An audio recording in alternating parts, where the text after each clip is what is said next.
Rezeki jadi seret. Segera lenyapkan jika menemukan 5 benda ini di rumah panjenengan.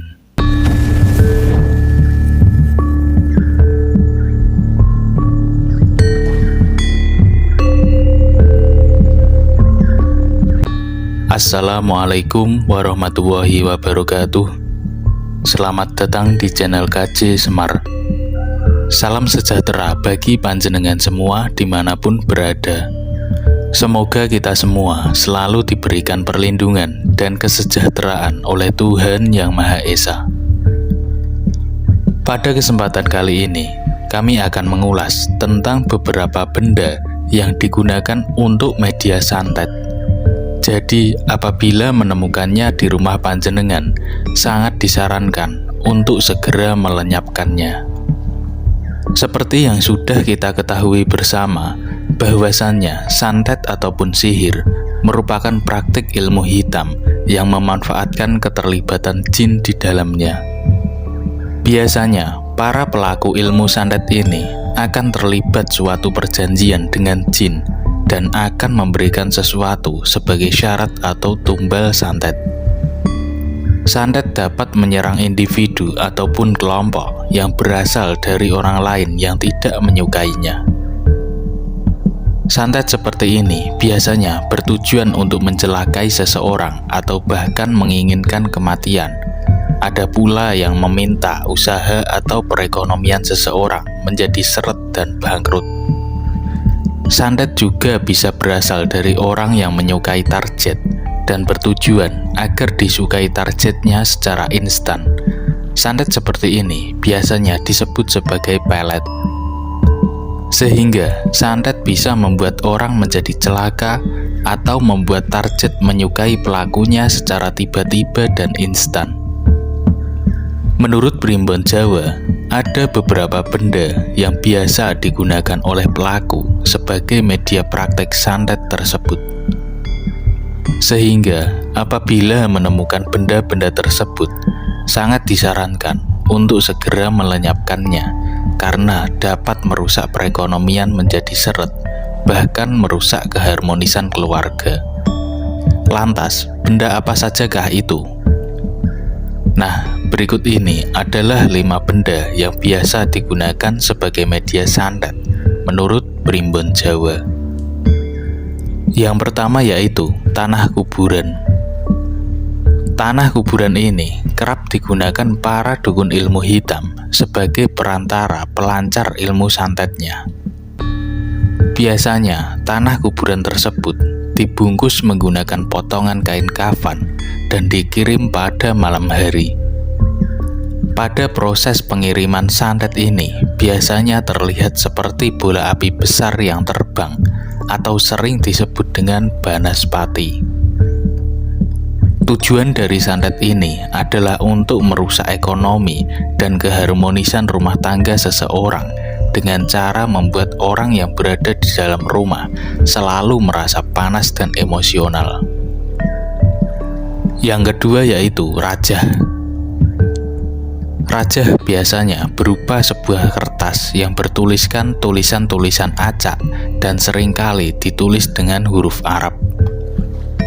Terkadang, tulisan rajah ini dibentuk seperti manusia, hewan, atau pola-pola tertentu. Agama Islam sudah menyebutkan dengan tegas bahwa rajah adalah bagian dari praktik sihir yang tercela. Yang ketiga adalah ikatan temali atau buhul-buhul. Menurut Primbon Jawa, hampir semua praktek santet melakukan perjanjian dengan jin menggunakan buhul. Buhul merupakan ikatan yang di dalamnya mengandung perjanjian dengan jin.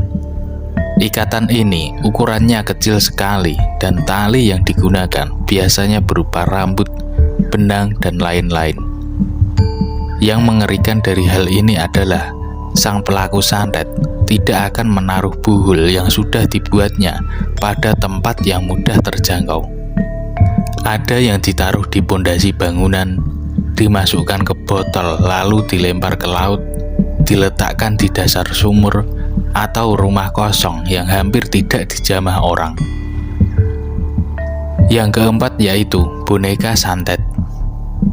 Praktik seperti ini biasanya digunakan untuk mencelakai korbannya berupa serangan fisik ataupun mental. Syarat dari praktik ini pun tergolong mudah, yaitu sesuatu yang ada pada diri orang yang mau disantet. Biasanya bermodalkan foto, rambut, atau darah dan sebagainya. Yang kelima yaitu binatang melata atau serangga. Santet tidak selalu berupa serangan langsung yang gaib, tapi juga bisa melalui perantara hewan-hewan berbahaya atau menjijikkan. Biasanya kemunculannya tidak wajar dan masif. Hewan-hewan yang dikirim sebagai perantara santet biasanya berupa ular, kalajengking, ulat, kelabang, cacing, dan sebagainya. Hewan-hewan ini muncul secara rutin di dalam rumah, dan umumnya binatang-binatang ini muncul di kamar tidur, kamar mandi, dan dapur. Ketika menemukan hal ganjil ini, untuk kasus hewan yang datang adalah ular, maka usir terlebih dahulu. Disinyalir, ular adalah bentuk yang paling berbahaya dari serangan ini. Usir sebanyak 3 kali, kalau masih kembali juga, maka bunuh sambil membacakan ayat kitab suci.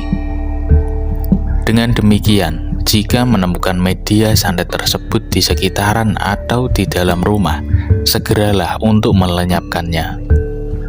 Dan sangat disarankan agar berhati-hati ketika memasang foto di sosial media, karena sekecil apapun bisa digunakan sebagai media untuk melakukan santet. Selain itu, hindari juga untuk memberikan informasi pribadi pada orang asing. Dan marilah kita perbanyak berdoa kepada Allah Subhanahu wa Ta'ala agar diberikan perlindungan dari segala bahaya di dunia ini. Demikian sedikit ulasan tentang 5 benda yang biasa digunakan sebagai media santet menurut Primbon Jawa yang kami rangkum dari berbagai sumber. Ambil sisi positifnya dan buang sisi negatifnya. Semoga dapat sedikit menambah wawasan kita semua. Video ini hanyalah buatan manusia biasa yang tidak luput dari kesalahan. Karena tidak ada yang lebih mengetahui selain Allah Subhanahu wa Ta'ala, Tuhan yang Maha Esa. Kurang lebihnya mohon maaf, semoga bermanfaat. Sampai jumpa di video kami yang lainnya. Wassalamualaikum warahmatullahi wabarakatuh.